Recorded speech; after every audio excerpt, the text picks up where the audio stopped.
Bueno, buenos días a todos y muchas gracias por asistir a esta charla que se enmarca dentro de la Cátedra Indra y de las actividades que hace la Cátedra Indra dentro de nuestra escuela, y en concreto esta está dentro de lo que sería seminarios permanentes, que es una serie de conferencias que están muy interesantes, y os vamos a dar en este caso una sobre ciberseguridad hardware, que espero que sea de vuestro interés y bueno, que suscite, digamos, una curiosidad que podéis saciar ahora. Traemos aquí a Erika, Erika Tena, que es una profesora del Departamento de Tecnología Electrónica. Actualmente está dando clases en la Escuela Politécnica Superior, aquí en la Universidad de Sevilla. Ella es ingeniero de telecomunicaciones por la Universidad de Cantabria, especialidad en la rama de sistemas electrónicos. Cursó también aquí en la Universidad de Sevilla un segundo ciclo de electrónica y bueno, es doctora por la universidad y dentro de poco titular de la universidad. Nos va a dar una charla que yo creo que es muy interesante, y yo voy a anticipar que bueno, a nivel de conocimientos vais a conocer cómo se puede hacer un ataque o un hackeo a dispositivos que son físicos y que se realizan de forma física, con lo cual, aunque ella dice que lo hace de una forma bueno, éticamente correcta para prevenir, no llevéis malas ideas de aquí pensando en que podemos utilizar este tipo de tecnologías para llevarnos la clave de cifrado, ¿vale? Así que bueno, cuando tú quieras, Erika. Muy bien, pues muchas gracias, Julio, por la presentación. Bueno, lo que os quiero transmitir hoy es un poco pues, que la seguridad también reside en el hardware, ¿vale? Siempre estamos hablando cuando hablamos de seguridad en nuestros dispositivos, pues siempre pensamos a alto nivel, ¿no? En la seguridad en el software. Cuando hablamos de hackeo, siempre pensamos, ¿no?, en ordenadores, alguien en el otro lado de la pantalla, ¿no?, intentando acceder a los dispositivos. Y lo que yo os quiero mostrar hoy es que, bueno, que el hardware que estamos utilizando nosotros, ¿vale?, que consideramos por defecto que es seguro, ¿no?, porque está utilizando pues, los algoritmos de cifrado o toda la parte de la matemática que viene por detrás de la criptografía, pues que confiamos en que esa matemática es segura, ¿vale? Pues os voy a demostrar hoy, que intentaré, a ver si sale todo bien con la demo, intentaremos ver que el hardware también tiene sus vulnerabilidades, ¿vale? Que aunque matemáticamente nuestro sistema sea seguro, su propia implementación física puede tener fugas de información, ¿vale?, que mediante análisis o hackeos, ¿vale?, hackeos éticos, ¿vale?, pues vamos a poder recuperar las claves o la información secreta. ¿Vale? Entonces os voy a mostrar un poquito pues, todo este mundillo, ¿vale?, sobre todo intentando acercarme un poquito a la parte del software, ¿vale?, y no quedarme a muy bajo nivel, ¿vale? Bueno, pues empezamos con un poquito con la introducción, ¿vale? Lo que estamos sufriendo en los últimos años es un incremento exponencial, ¿vale?, de los dispositivos que están interconectados, ¿vale? Todos tenemos teléfonos móviles, tenemos tablet, tenemos smartwatch, ¿vale? Todos ellos lo que van a hacer es transmitir información que es privada para el usuario, ¿vale?, es sensible. Por lo tanto, esa comunicación tiene que ser segura. Esos datos que nosotros enviamos solo los puede recibir la persona que queramos que lo reciba y para la cual sea enviado y que sea secreta, ¿vale? Tenemos que proteger nuestros datos, esa información sensible, ¿vale? Por lo tanto, en todos los dispositivos que tenemos que tener seguridad, ¿vale? Esa seguridad nosotros la vamos a referir al hardware, ¿vale?, al chip, al circuito que lo implementa, ¿vale? Vamos a tener transacciones bancarias, ¿vale?, pagos en internet, podemos tener controles de acceso, ¿vale?, para monitorizar también plantas industriales, ¿vale?, sobre todo el tema de las tarjetas de crédito, ¿vale?, teléfonos móviles, ordenadores. Pues todos estos dispositivos electrónicos, lo que hacen uso es de la criptografía, ¿vale?, para proteger nuestros datos. Normalmente confiamos en que nuestro sistema electrónico, si está implementando un algoritmo matemático, pues confiamos que, bueno, si el sistema de cifrado que tiene es un AES, el AES es el cifrador simétrico estándar, ¿no? Pues si está utilizando un AES, mi sistema es seguro, mi texto está cifrado, ¿no? Bueno, pues vamos a ver que no es del todo cierto, ¿vale? Por lo tanto, para entender un poquito, cuando hablamos de seguridad en el hardware, ¿vale?, voy a empezar a hablar sobre seguridad en los dispositivos, ¿vale? Se pueden entender, por ejemplo, cuando estamos hablando de la seguridad en los sistemas, ¿vale?, que tenemos diferentes niveles de abstracción, diferentes capas en las que podemos aplicar esa seguridad. Podemos tener a nivel de usuario, ¿vale?, seguridad a nivel de comunicación, aplicaciones software, ¿vale?, sistema operativo, y en nuestro caso, en la parte más baja, lo que tenemos es el hardware, ¿vale? Cuando falla un nivel de seguridad de las capas inferiores, ¿vale?, todo el sistema se vuelve vulnerable. Cuando nosotros estamos en la capa de sistema operativo, incluso de usuario, confiamos en que las capas inferiores están implementando esa seguridad o esa transmisión de datos privados de forma segura, ¿vale? Pues vamos a ver que esa parte del hardware es de vital importancia y, por lo tanto, no solo tenemos que tener dispositivos que hagan uso de la criptografía para proteger nuestros datos, sino que esa implementación hardware tiene que estar bien implementada para que no tenga fugas de información que puedan ser explotables mediante hackeos, ¿vale? Cuando hablo de hackeos, obviamente me voy a referir en la charla a hackeos a implementaciones hardware, ¿vale? Bueno, pues para entender un poco lo que os quiero comentar, ¿vale?, y la demo que tengo preparada, os voy a dar unas pinceladas de lo que es la criptografía, ¿vale?, unos conceptos básicos, ¿vale? Los algoritmos criptográficos lo que van a hacer es, mediante el uso de claves o ninguna clave, mediante algoritmos matemáticos, van a transformar datos, ¿vale?, en otro texto que está cifrado y va a ser ininteligible para la persona que no tenga acceso a esos datos. Además, también vamos a permitir la autenticación, ¿vale?, y vamos a intentar evitar su robo o alteración de datos, ¿vale? Nos imaginamos aquí al emisor, a Alice, ¿vale?, y tenemos ahí el receptor a Bob, ¿vale? Pues la idea es que Alice pueda enviar información mediante un canal que pueda hacer accesible para cualquier persona que pueda estar mirando en ese punto, ¿vale?, pero que esa información esté encriptada.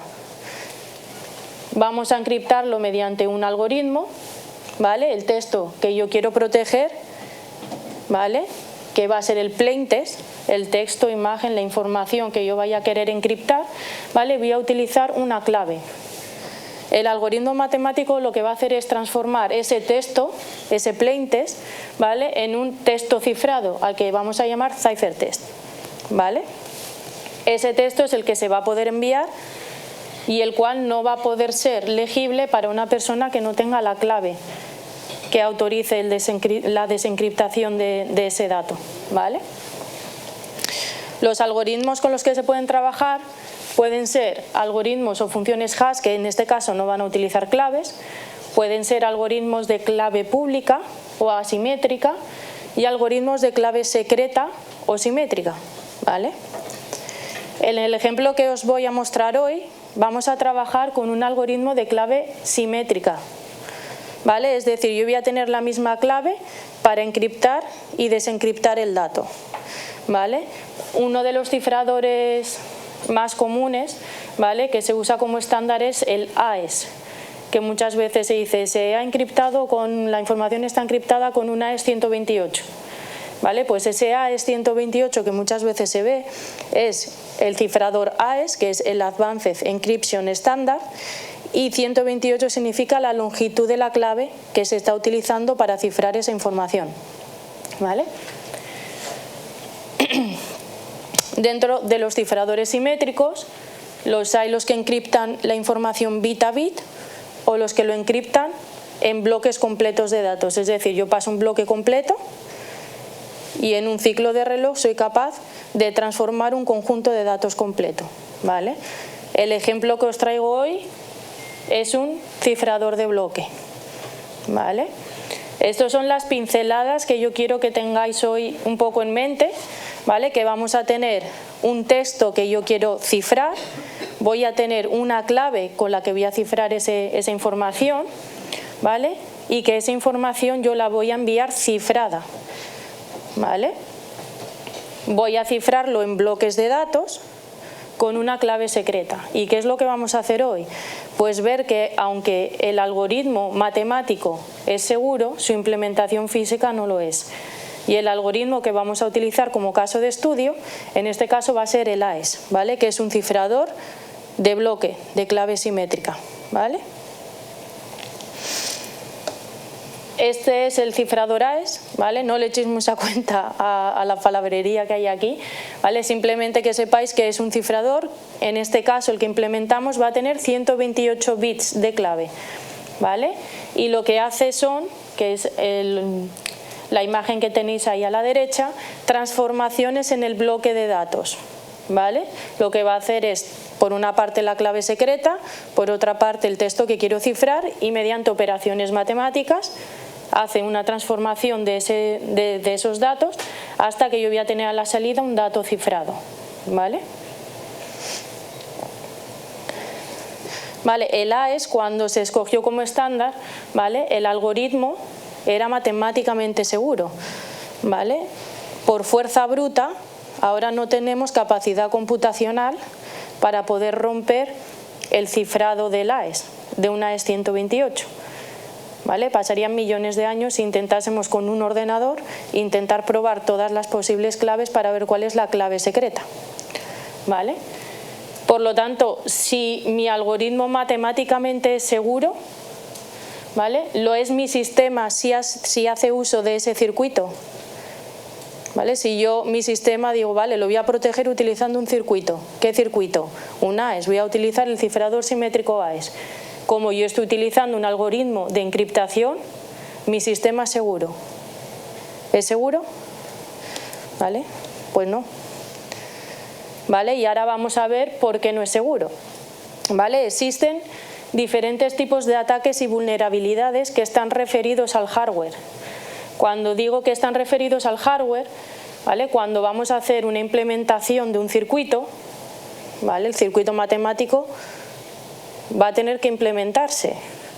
¿Implementarse cómo? Bueno, pues si se lleva al hardware, ¿vale? Lo vamos a poder implementar o en una FPGA o bien en un circuito integrado, ¿vale? Esa implementación, por la forma en la que está construido ese criptocircuito, ¿vale? Va a tener fugas de información. Esas fugas de información, ¿vale?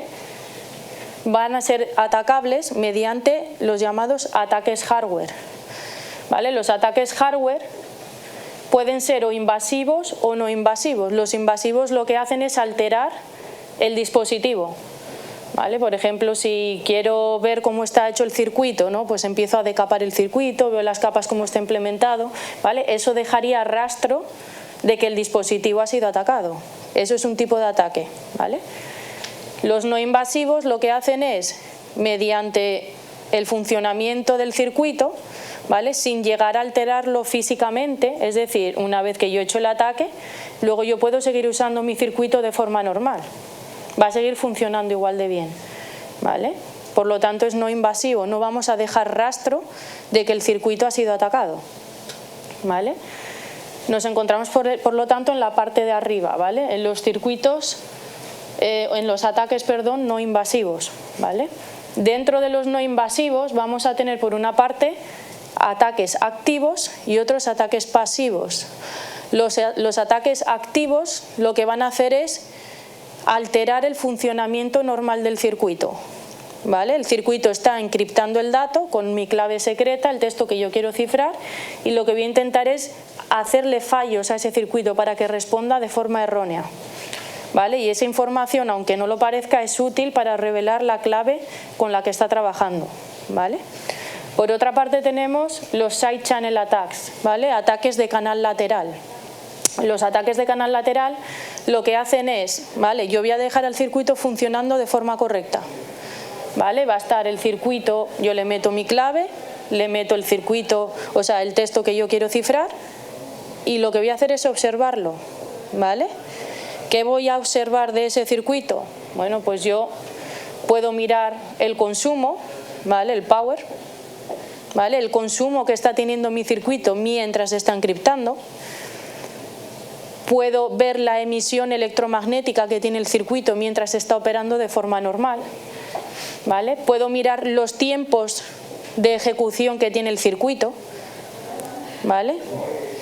Todo esto hablando del tiempo de ejecución o el consumo de potencia del circuito mientras está encriptando ese algoritmo, ¿vale?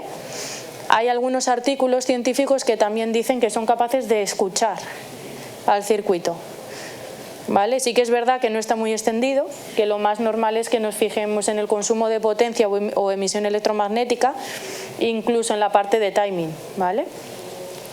Por otra parte, los de inserción de fallos, que eran los ataques activos no invasivos, los que hacían funcionar mal al circuito, ¿vale? En este caso lo que se suele hacer es intentar hacer que el circuito falle, pero meterle un fallo transitorio, ¿vale? Es decir, falla en ese momento, me da una respuesta errónea, un texto cifrado erróneo, pero luego si yo no le meto más fallos, el circuito sigue cifrando de forma normal, ¿vale? Pues, ¿cómo le metemos fallos? Bueno, pues podemos hacer variaciones en la tensión de alimentación, ¿vale? Podemos en puntos concretos hacerle un tirón para tierra, ¿vale? De esa alimentación y hacer que el circuito falle, ¿vale? Podemos hacer variaciones en la señal de reloj, es decir, cuando el circuito está funcionando, violar los tiempos de setup y de hold de los flip-flops, ¿vale? De las señales. Podemos también variar las señales de control, ¿vale? Hacer variaciones de temperatura, llevarlo a temperaturas muy extremas, ¿vale? Para hacer que funcione mal. Podemos inyectarle emisiones láser, ¿vale? Incluso, antes he dicho que podemos medir la emisión electromagnética, también se le pueden emitir campos electromagnéticos, ¿vale?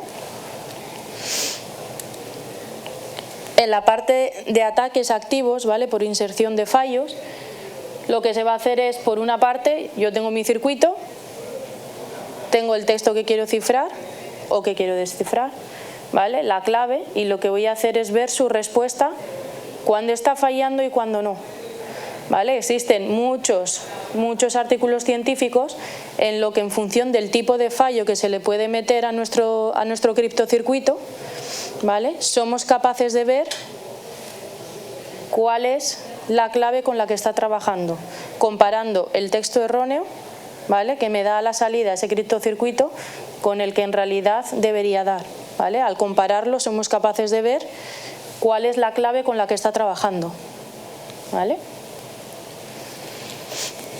Aquí os voy a mostrar ahora unas cuantas imágenes, ¿vale? De los setups de laboratorio que tenemos montados. En este caso, la parte de inserción de fallos, ataques activos, ¿vale? Lo lleva el profesor Eugenio Potestad, ¿vale? En la parte de inserción de fallos. En este caso lo que estáis viendo es un láser, ¿vale? Con el láser lo que conseguíamos era, poniendo el circuito a funcionar, ¿vale?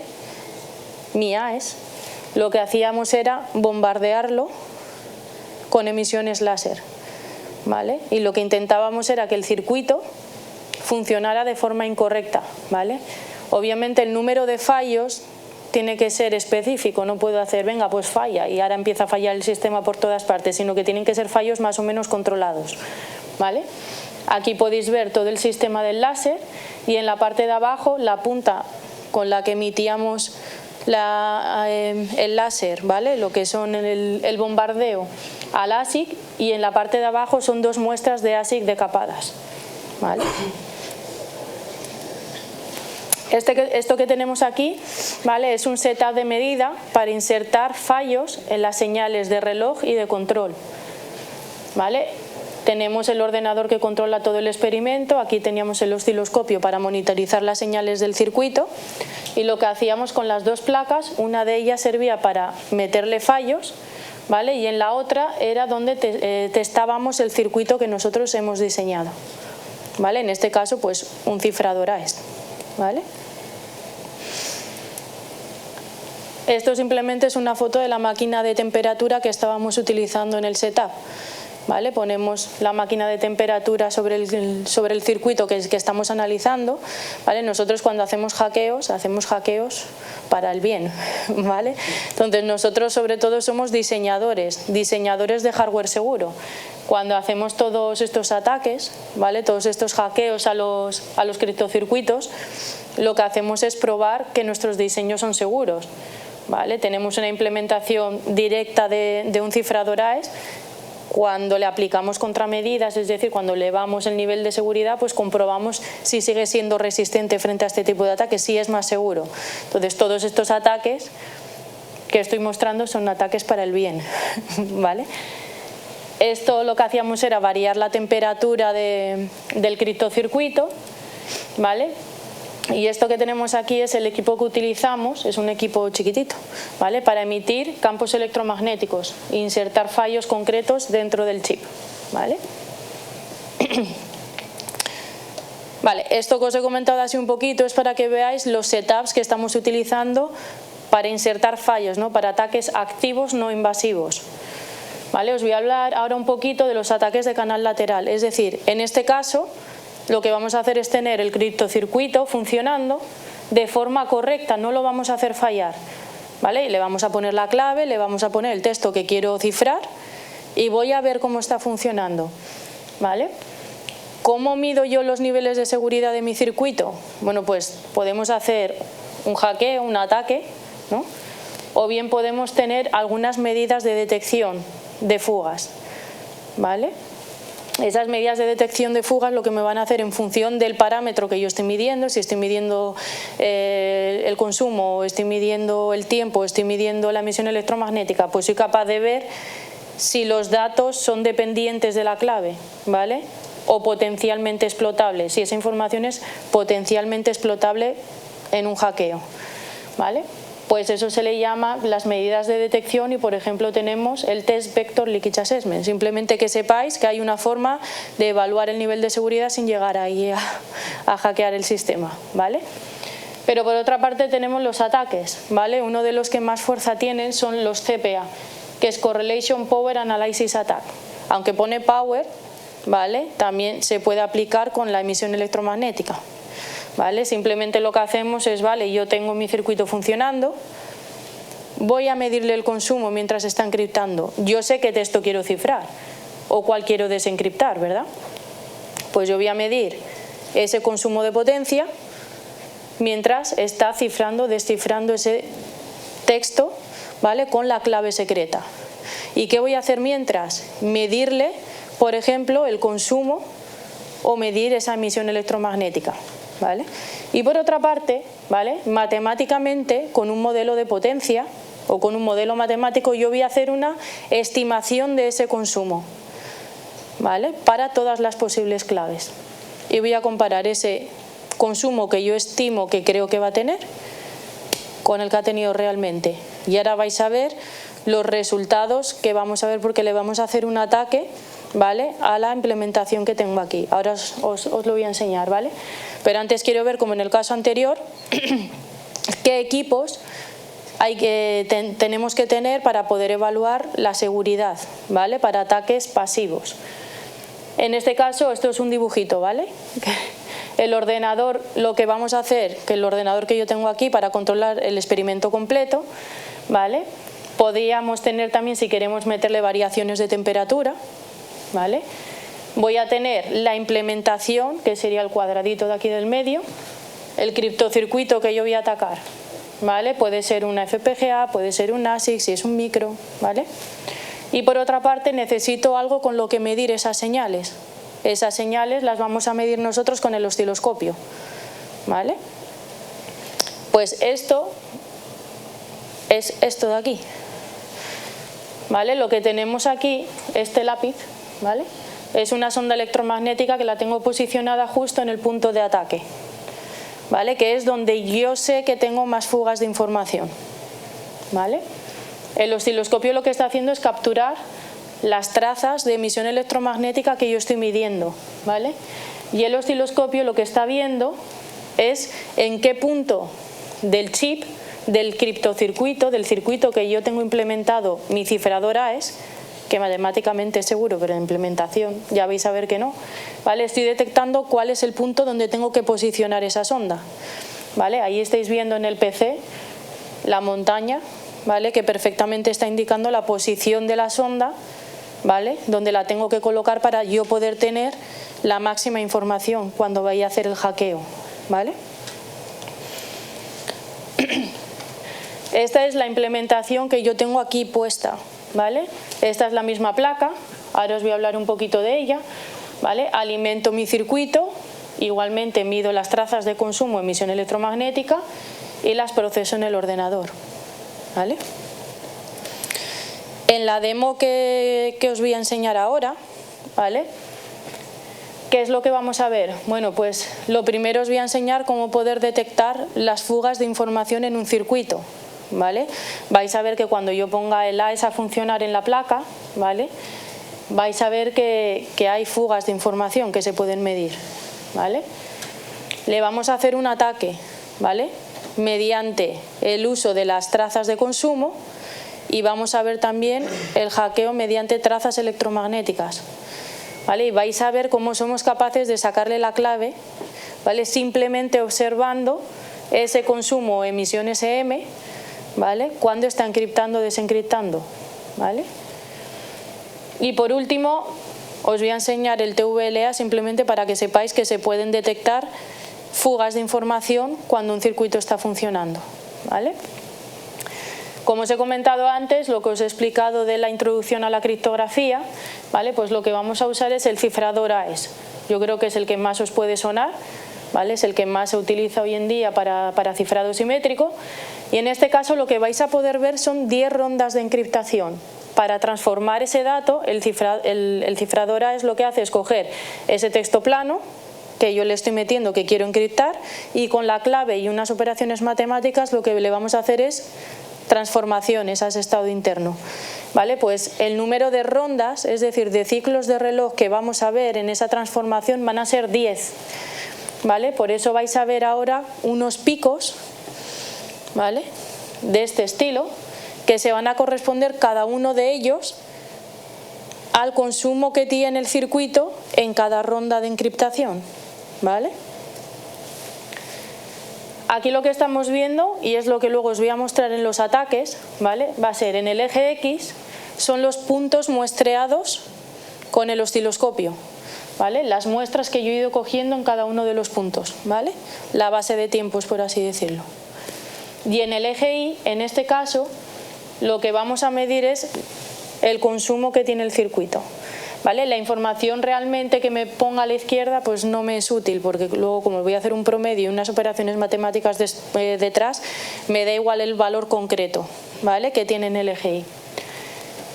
Cuando veamos esta gráfica de aquí, ¿vale? Para los mismos puntos muestreados en el eje X, lo que vamos a ver en el eje Y son los valores de correlación de las trazas de cada una de ellas con la clave correcta. Aquella traza que me dé la mayor correlación con la clave correcta, ¿vale? Me va a dar un pico muy grande, va a decir, esta soy yo, ¿vale? Con esta está encriptando mi circuito. Ahí se ve, ¿no? Se ve claramente que esta de aquí es la clave correcta. Las demás no. Cada color, cada traza equivale a una clave, ¿vale? Y la que mayor correlación tiene con el consumo de potencia es aquella que se separa de las demás, ¿vale? Y fijaos que aquí perfectamente se puede ver con qué clave está cifrando mi sistema. ¿Lo veis? Estas son emisiones, ¿vale? Estas son, perdón, trazas de power, ¿vale? De consumo. Las electromagnéticas tienen esta pinta, ¿vale? Cuando situamos una sonda electromagnética encima del circuito, lo que vamos a ver sobre todo son los flancos cuando conmuta todo el circuito completo, ¿vale? Cuando hay un flanco de reloj es cuando más tirón hacemos del consumo, y es donde vamos a ir detectando cada uno de los picos en cada una de las rondas de encriptación, ¿vale? Allí vemos lo mismo, cada color que tenemos en esta gráfica se corresponde con una clave, una posible clave, ¿vale? Y fijaos aquí que se puede distinguir claramente cuál es la que mayor correlación tiene, que es con la que está encriptando mi dispositivo. ¿Lo veis? Bueno, pues voy a intentar echar a andar la demo, ¿vale? Voy a intentar proyectaros ahí un poquito. Lo que os voy a comentar es un poco el setup que tengo aquí montado, ¿vale?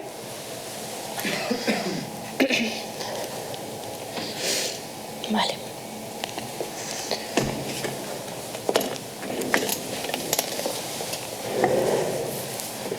Vale.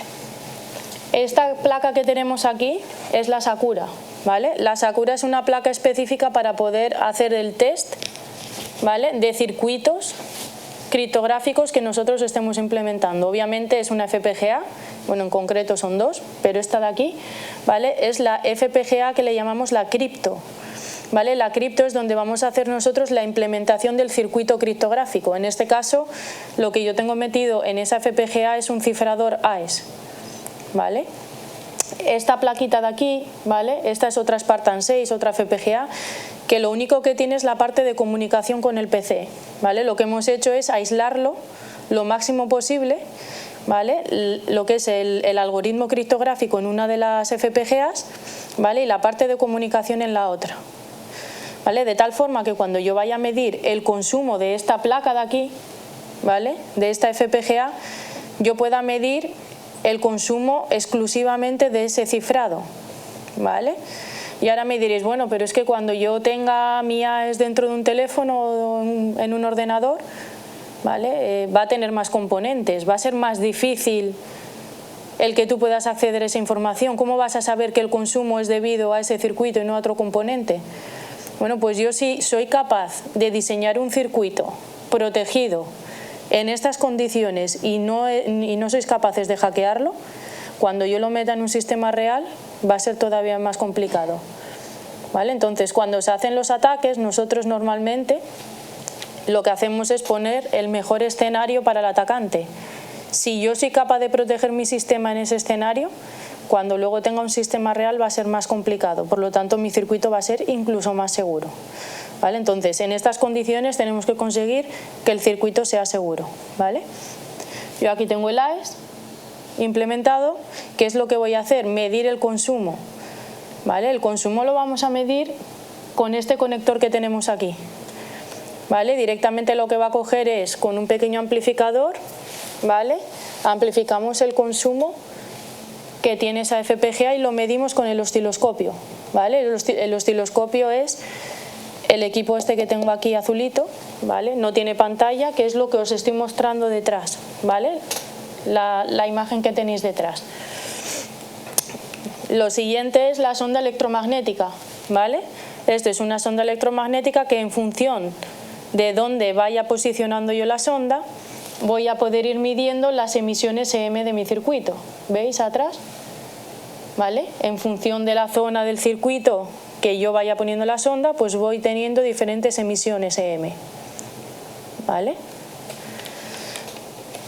El ordenador lo que va a hacer por una parte es, vale, yo tengo el AES aquí implementado en esta FPGA, le voy a mandar el texto que yo quiero encriptar, le voy a mandar la clave, ¿vale? Y lo que voy a atacar es el consumo mientras se está encriptando. No me voy a centrar en la comunicación, ¿vale? Porque esto, al ser una demo, ¿vale?, no es un sistema real, lo que estoy mandando directamente es la clave en limpio, ¿vale? Se podría atacar al bus y ver la clave que se está enviando, pero en este caso vamos a intentar sacárselo directamente al circuito cuando ya está encriptando, ¿vale? Vale. Ahí lo que estáis viendo en la parte de atrás, ¿vale?, en azul es la señal de activación, ¿vale?, de inicio de encriptación. Cuando la señal azul, cuando esta señal azul, ¿vale?, está a 1, quiere decir que las siguientes rondas de CLK, ¿vale?, los siguientes ciclos de reloj van a ser los relativos al cifrado de mi circuito AES, ¿vale? La traza roja que veis aquí arriba es la traza de consumo, ¿vale?, el consumo que está teniendo ahora mismo la FPGA. os podéis fijar, ¿vale?, que tiene los 10 picos, 1, 2, 3, 4, 5, 6, 7, 8, 9, 10 y el primero que se debe a la primera transición, esta de aquí, del flanco de bajada, ¿vale? Tiene las 10 rondas de encriptación del AES, ¿vale? Y la verde es la emisión electromagnética. Obviamente, hasta que yo no acerque la sonda, no voy a poder medir la emisión, ¿vale? Cuando hacemos un ataque, una parte importante, sobre todo en ataques electromagnéticos, es saber posicionar la sonda en el punto correcto del circuito, ¿vale? Se tiene que poner en el punto exacto en el que yo tenga máxima medida de leakage, es decir, en el punto donde yo pueda medir esa emisión electromagnética que sea debida al cifrado del circuito, ¿vale? Entonces vamos a intentar acercarnos, ¿vale?, a la zona de la FPGA. Normalmente el circuito integrado está posicionado en la mitad, ¿vale? Entonces yo voy a intentar, ¿vale?, acercarme con la sonda. Esperad que ha parado aquí.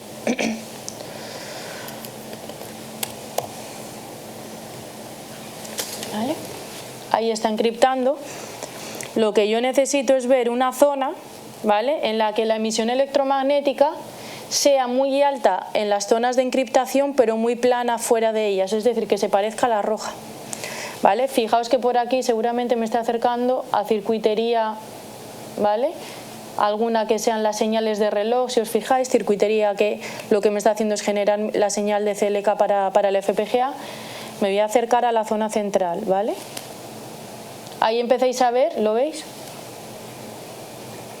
Ahí es donde estamos viendo mayor emisión EM en las rondas de encriptación y fijaos que en los laterales, ¿vale?, la emisión no es tan fuerte, ¿vale? Por lo tanto estamos posicionando la sonda electromagnética justo encima de la circuitería que está cifrando, ¿vale?, con ese AES, ¿vale? ¿Qué es lo que vamos a necesitar hacer para hacer un ataque en este punto? ¿Vale? Pues un setup sería estar mandando múltiples patrones o textos que queremos cifrar con esa misma clave. Y vamos a capturar, mientras está encriptando de forma normal, trazas de consumo y trazas electromagnéticas, ¿vale? Cuando tengamos un número elevado de trazas, ¿vale?, lo que podemos hacer es el análisis matemático del que hemos estado hablando antes, ¿vale? Yo tengo mis trazas de consumo, yo hago una hipótesis de lo que creo que va a consumir con cada una de las claves y voy a ver cuál de ellas tiene mayor correlación, ¿vale? La de mayor correlación sería la que se corresponde con la clave con la que está operando, ¿vale? Ahora no me voy a poner aquí a capturar todas las trazas, entonces lo que os he traído ya son un pack de trazas ya recolectadas anteriormente en un setup, ¿vale? Entonces vamos a ver cómo lanzar un ataque y cómo se puede ver que con las trazas que nosotros hemos cogido aquí del circuito somos capaces de ver cuál es la clave correcta, ¿vale?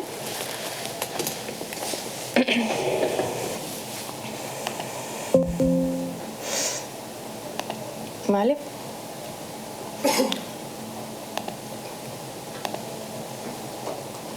¿Vale? Aquí, por ejemplo, ¿vale?, lo que tengo es un conjunto de datos, ¿vale?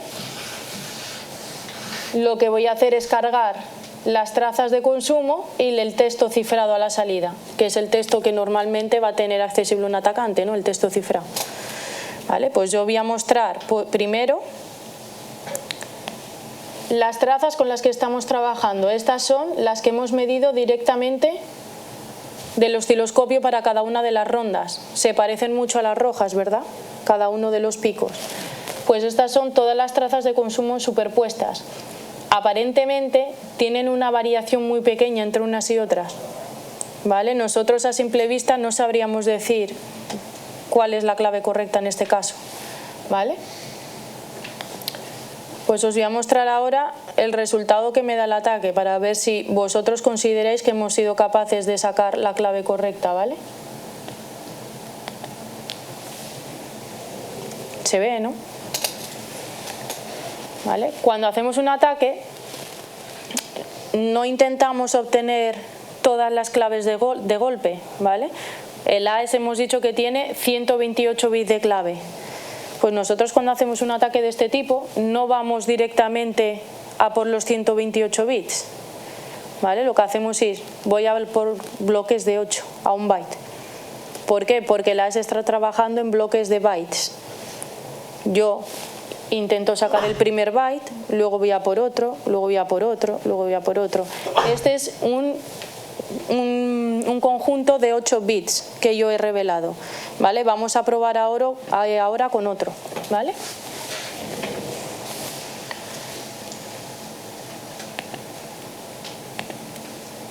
Aquí estábamos atacando el subbyte 2, ¿vale? Vamos a poner el 4, por ejemplo. Son 16 en total, ¿vale? 128 bits, ¿vale? Y aquí las tengo, ¿vale? Seguimos teniendo las mismas trazas que utilizamos, son las mismas. Vamos a ver si esa subclave también hemos sido capaces de revelarla, ¿vale? Se ve, ¿no? ¿Vale? Para la subclave número 4 somos capaces de revelar los 8 bits, ¿vale? Pues yendo por cada uno de los bytes de los 128 bits que tiene el AES, de la clave secreta, somos capaces de revelar sin equivocarnos en un bit, porque en este caso cuando la correlación es tan alta, la clave es la correcta aquí. Hay otras veces que igual tenemos que aplicar más número de patrones, más trazas que tenemos que medir, y este pico pues no se diferencia tanto, ¿vale?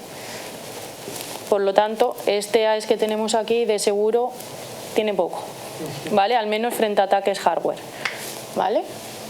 Vamos a ver un poco también ahora las emisiones electromagnéticas. Estos son trazas de consumo, ¿vale? Vamos a ver ahora trazas electromagnéticas, ¿vale?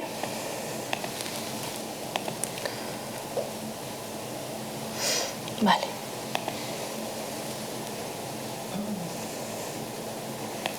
Vale. Aquí tenemos las trazas electromagnéticas, todas las que hemos medido en el osciloscopio superpuestas, ¿vale? Aquí fijaos que la anchura del flanco, ¿vale?, es mucho más estrecha, ¿vale?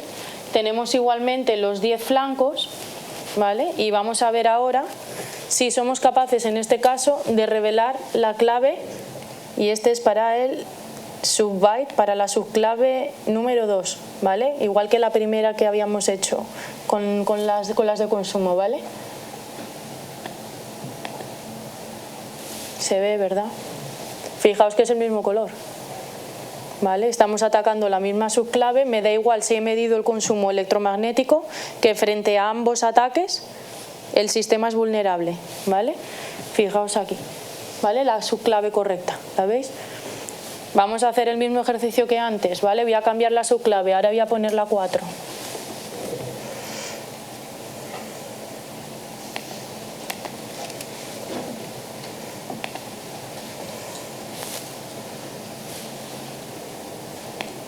Vale, sigo trabajando con el mismo conjunto de datos. Ahí la tenéis, ¿vale? Igualmente somos capaces de revelar aquí la clave. Os habréis fijado, por ejemplo, que la amplitud de los valores de correlación va variando un poquito, ¿vale? Cuando ataco los 8 primeros bits, hay algunos que suelen parecer que son un poquito más seguros que otros, ¿vale? Simplemente es, bueno, pues en función de la clave que se está utilizando y del texto que se está cifrando, voy a necesitar algunos un poquito más patrones que otros, ¿vale? Pero fijaos que en este caso somos capaces de revelar todas las posibles subclaves, ¿vale? Por lo tanto, la implementación del AES, el AES matemáticamente es seguro, pero su implementación física no lo es. Si nosotros utilizamos este circuito, esta implementación de AES no va a ser segura frente a ataques de canal lateral ni frente a ataques por inserción de fallos, ¿vale? Por lo tanto, la seguridad en el hardware, ¿vale?, reside también en la implementación que se hace del algoritmo, ¿vale? No solo que el algoritmo sea matemáticamente seguro, sino que la implementación física de ese algoritmo lo sea también, ¿vale? Y ahora me diréis, vale, pues este circuito no es seguro, ¿no? Pues ¿cómo puedo protegerlo? ¿No? ¿Cómo puedo incrementar esos niveles de seguridad? ¿vale? Pues proyecto otra vez las transparencias, ¿vale? ¿Vale? ¿Cómo puedo hacer que estos circuitos sean más o menos seguros? ¿Vale? Pues aplicándole contramedidas, ¿vale? Aquí voy a hablar de contramedidas contra ataques pasivos, que son los ataques que acabamos de ver ahora, ¿vale? Podemos aplicarlos a diferentes niveles de abstracción, ¿vale? Lo podemos aplicar a nivel de algoritmo, a nivel de arquitectura, a nivel de puerta, a nivel de transistor, incluso a nivel físico, ¿vale? Es decir, utilizando, por ejemplo, librerías que sean seguras, ¿vale? A la hora de implementar mi circuito. ¿Qué tipo de contramedidas se pueden aplicar? Bueno, pues se habla normalmente de masking o de hiding, ¿vale? ¿Qué es el masking? ¿Qué es el hiding? ¿Vale? El masking lo que vamos a hacer es intentar meter un bit de máscara como si fuera una segunda clave de interferencia, ¿vale? Entonces yo voy a enmascarar los datos que son sensibles dentro de la implementación del cifrador y le voy a meter un bit aleatorio que va a poder ser 0, 1, lo que sea, ¿vale? El valor que vaya tomando y en función del tamaño de la máscara, ¿vale? ¿Qué vamos a hacer? Pues un dato que es sensible, ¿vale? Lo vamos a mezclar también con bits de máscaras que van a ser aleatorios y que a priori el que está por fuera, el atacante, cuando haga el ataque y vea cuál es la clave, no va a saber si ese bit que está obteniendo es el bit de la clave o está mezclado con la máscara o a qué se debe, ¿vale? Es decir, estamos metiendo un nivel de enmascaramiento, como una capa más, ¿vale? De seguridad. El masking se puede aplicar tanto a nivel de celda, utilizando celdas que sean implementaciones lógicas que utilicen máscaras, o bien se puede aplicar esas máscaras, ¿vale? Directamente a nivel de arquitectura, ¿vale? Por otra parte tenemos el hiding, ¿vale? El hiding es como el ocultamiento, ¿vale? Por una parte lo que se puede hacer es generar ruido de tal forma que enmascare, por así decirlo, o oculte, ¿vale? Sea superior y se superponga a lo que está produciendo el consumo real de mi circuito, ¿vale? Le estoy superponiendo ruido, ¿vale? Para poder elevar ese nivel de seguridad, que sea más difícil el poder recuperar la clave. Le estoy añadiendo a ese consumo un ruido por encima, ¿vale? Y otra opción que normalmente se aplica a nivel de celdas, ¿vale? Puede ser que ese consumo sea independiente del dato que está procesando, ¿vale? Normalmente los circuitos no consumen igual cuando tienen una transición de 0 a 1 o de 1 a 0 a la salida, ¿vale? Pues entonces, ¿qué es lo que vamos a hacer? ¿Vale? Mi circuito tiene dependencias con el dato con el dato que se está procesando, ¿no? Bueno, pues voy a hacer que mi circuito siempre consuma lo mismo. Me da igual con qué dato esté trabajando, siempre va a consumir X. Por lo tanto, yo cuando mida ese consumo no voy a tener variaciones, porque siempre está consumiendo lo mismo, no depende del dato. Por lo tanto, lo que intentamos es romper esa dependencia del consumo con el dato procesado, ¿vale?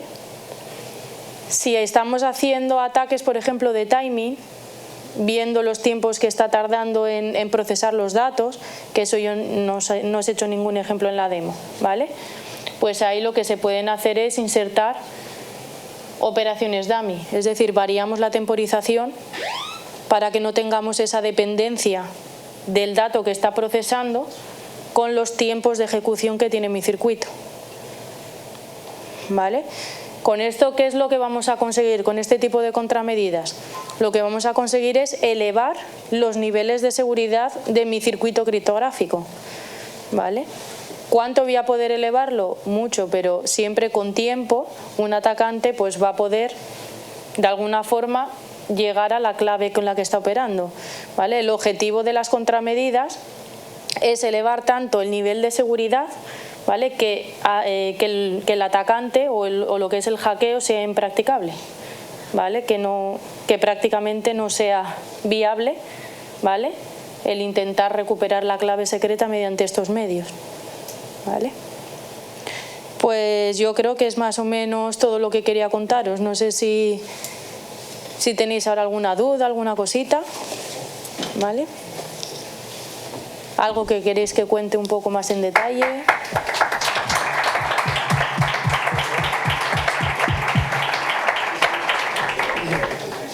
Muchas gracias, Erika. Vamos a pasar a un turno de preguntas que seguro que las hay, para curiosidad o para cualquier tipo de pregunta que tengáis.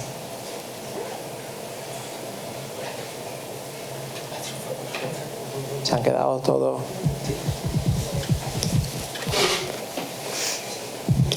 Sí, para empezar, que yo soy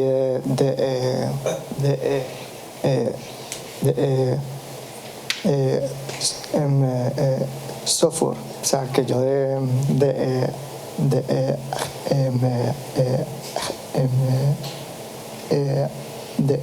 hardware sé bastante poquito, la verdad. La forma de implementación segura se estandariza o cada empresa lo hace como pues ella cree. Vale, sí que es verdad que algunas de las contramedidas que se han propuesto, por ejemplo, cuando estábamos hablando de familias lógicas, ¿no? O de familias con las que poder implementar los circuitos, ¿no? A nivel de la IAC, por ejemplo, sí que es verdad que hay varias patentes, ¿vale? En la que, pues bueno, diferentes propuestas las tenemos ahí para poder utilizarlas. También sé que hay módulos IP, ¿vale? Que se pueden utilizar. De hecho, hay marcas comerciales que sí que tienen sus propias implementaciones seguras. No te sé decir a qué nivel de detalle te suelen dar el cómo están implementadas, porque eso obviamente podría llegar a... Si tú dices qué tipo de contramedida tiene, pues el atacante ya puede intentar, ¿vale? Intentar hacer un ataque que se salte ese nivel de seguridad, ¿no? Pero sí que existen implementaciones que son seguras y que normalmente lo que te dan son niveles de seguridad incrementados, ¿vale?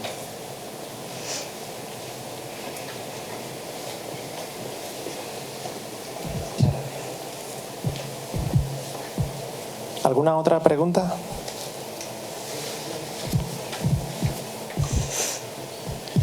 Aparte de de una de las contramedidas que has comentado, que creo que no tiene ningún impacto en el rendimiento del ordenador, ¿las otras tendrían algún tipo de impacto en el rendimiento? Por supuesto. Siempre que tú vas a poner alguna o que propones contramedidas, ¿no? Que elevas los niveles de seguridad, no suele ser a coste cero. Las contramedidas normalmente lo que implican es un incremento en área, obviamente en consumo, y la frecuencia suele venir un poco, dependiendo de la contramedida, sí que puede venir un poco penalizada también. Y a efecto de todas las contramedidas que has dicho, ¿cuál sería el más práctico o el más realista que no afecte tanto? Depende de la aplicación, ¿vale? Si tú quieres un nivel de seguridad muy alto, pues y no te importe tanto, por ejemplo, el incremento en área o consumo, pues te puedes ir a una que te dé unos niveles de seguridad muy altos, obviamente a una penalización alta. Si quieres una implementación más baratita en cuanto a costes, ¿no? Pues claro, los niveles de seguridad que alcance no van a ser los óptimos. También en función de la implementación que tú tengas o de la aplicación, vas a poder implementar un tipo de contramedidas u otro. Hay algunos que solo pueden ser si haces circuitos integrados o ASICs, ¿no? Lo que es el circuito integrado, que utiliza pues un proceso de implementación diferente a, por ejemplo, una FPGA. Entonces hay contramedidas que son específicas para cada circuito o para cada implementación, y obviamente en función de la aplicación. Entonces ahí, en función de lo que te pida el usuario, ¿no? Pues tú tienes que valorar un poquito una y otra y escoger aquella que sea más adecuada. Pero todas tienen sus pros y contras. Gracias.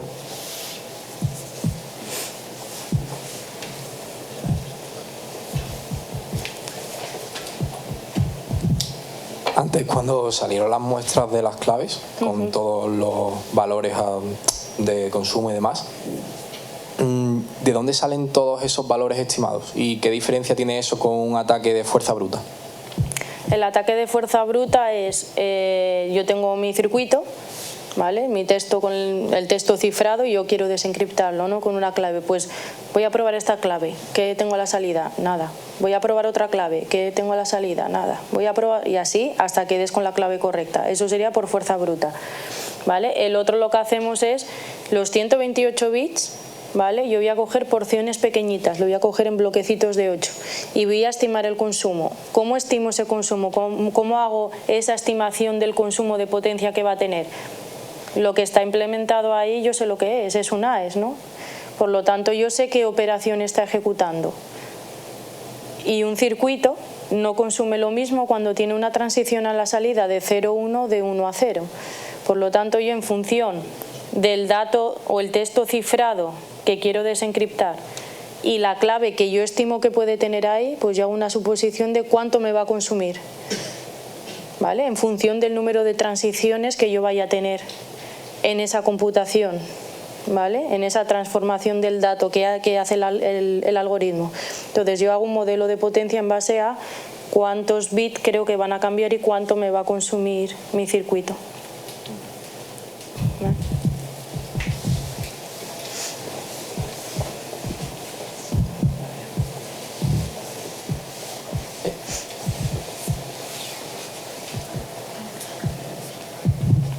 Sí, en cuanto a cuando tiene la correlación de las muestras y obtiene que el valor de la amplitud es mayor, dices que esa es la clave.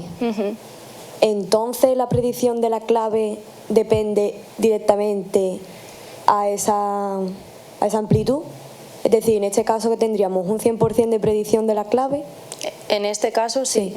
Ahí sí obtenía, vamos, cuando tú tienes el pico tan grande que está tan diferenciado de los demás, no es tanto el valor máximo al que llega, sino la diferencia que tiene con respecto a las otras, ¿vale? Entonces si tú tienes una que está muy separada de las demás, obviamente esto yo sé cuál es la clave con la que se está procesando, ¿vale? Pero yo comparo todas las claves, todas coinciden, ¿vale? Y la diferencia que tengo con respecto a las que no han salido con mayor correlación es muy grande, ¿vale? Por lo tanto, la probabilidad de equivocarte ahí es prácticamente nula.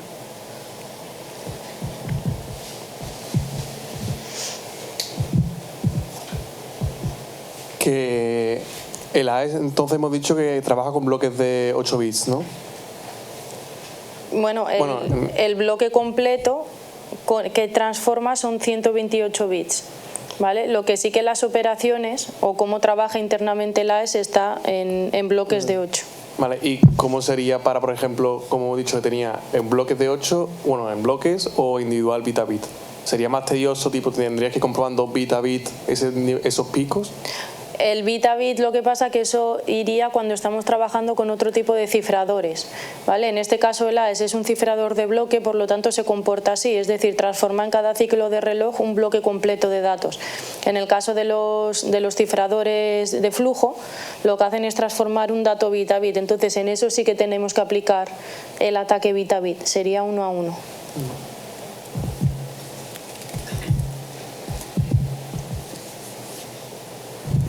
Que yo le quería preguntar si era por el hecho de que es una demo, el hecho de que la gráfica se diferencia tanto, o si normalmente se diferencian tanto las medidas.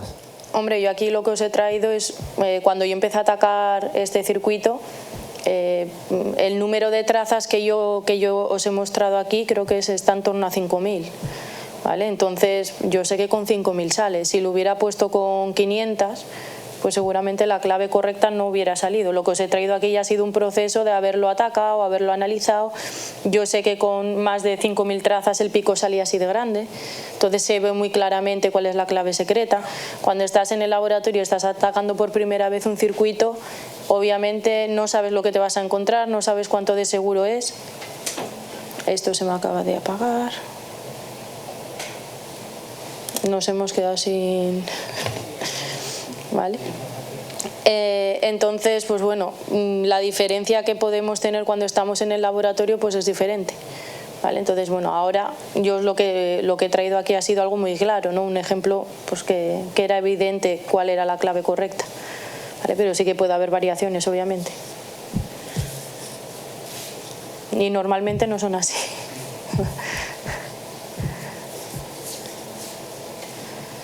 ¿Hay alguna pregunta más?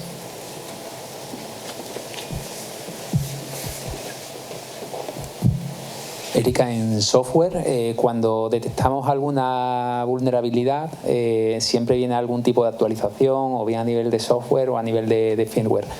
Cuando se detecta una vulnerabilidad en un circuito, ¿hay alguna alternativa que no sea reemplazar el circuito completo?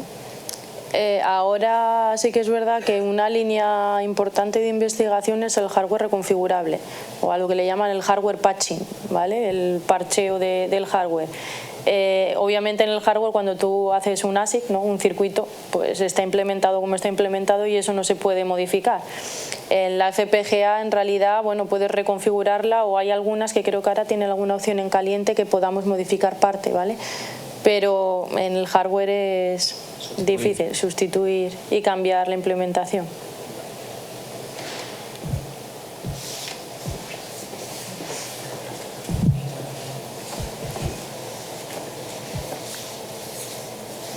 Bueno, no hay ninguna pregunta más. Yo, si me lo permites, te voy a hacer una pregunta muy sencilla.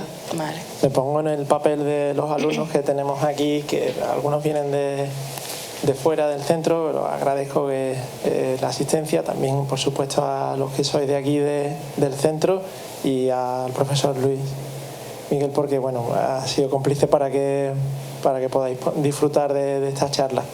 Pensando en esos alumnos, yo te hago una pregunta, y viendo que potencialmente estos circuitos son atacables, es decir, en el mercado hay muchos circuitos que son vulnerables, ¿es así? A ver, de hecho hay micros que ya traen su propio hardware dedicado con sus implementaciones de algoritmos, y sí que en algunos de los congresos que hemos estado, que hay uno que se llama COSADE, que es Constructive Side Channel Attacks o alguna cosilla así, lo que hacen es constructivamente implementar ataques a los dispositivos, y sí que hemos visto ataques a sistemas comerciales. Es decir, que hay todavía un campo, digamos, de mejora en los ASICs, en los dispositivos, para hacerlos más seguros y demás. Por supuesto. No es que queramos atacarlos, sino que nosotros estamos en el lado bueno. Exacto. Lo que pasa que ahí, a la vez que estamos protegiendo el sistema, lo protegemos frente a los ataques que conocemos. Ya. Pero ahora, cuando pasa un año y vuelves a hacer búsquedas en Google cada poquito, te van saliendo ataques nuevos. Ahora he encontrado esta vulnerabilidad, ahora se puede sacar la clave fijándome en esto. Entonces, al final es una carrera entre el aplicar contramedidas y hacer los sistemas seguros, y los que vienen atacando, que van detectando vulnerabilidades.